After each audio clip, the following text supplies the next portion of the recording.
Hezbollah की नई warning को इजरायल को बहुत गंभीरता से लेना होगा। हिजबुल्लाह ने अपना पंजा दिखा दिया है। हिजबुल्लाह आगे क्या करने जा रहा है, इस वीडियो में उसके अगले एक्शन का साफ साफ इशारा किया गया है। इस वीडियो में हिजबुल्लाह का सबसे बड़ा सीक्रेट छुपा हुआ है।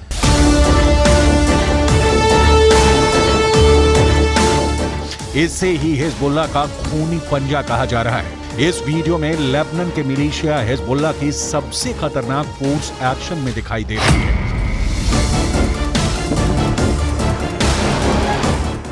यह हिजबुल्लाह की ऐसी फोर्स है जिसे अभी तक हसन नसरुल्लाह ने छुपा कर रखा हुआ था,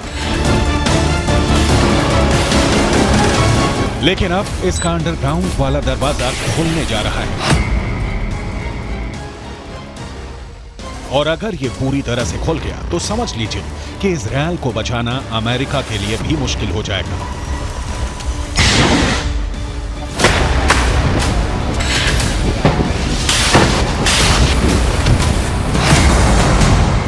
आप इसे हिजबुल्लाह का पंजा कह सकते हैं। इसके टारगेट पर इजरायल है, इसके टारगेट पर अमेरिका है और हर वो ताकत है जो इस वक्त गाजा पर बमबारी में इजरायल का साथ दे रही है। हिजबुल्लाह के महासचिव हसन नसरुल्लाह ने अपने भाषण में ऐसी बात कही है जिससे साफ है कि फिलिस्तीन और इजरायल के बीच चल रहा युद्ध लंबा चलेगा। इसमें 10 गुना और मौतें होंगी। इसमें टारगेट पर अब ऐसे ऐसे ठिकाने होंगे जिसके बारे में सुनकर कोई भी चौंक जाएगा।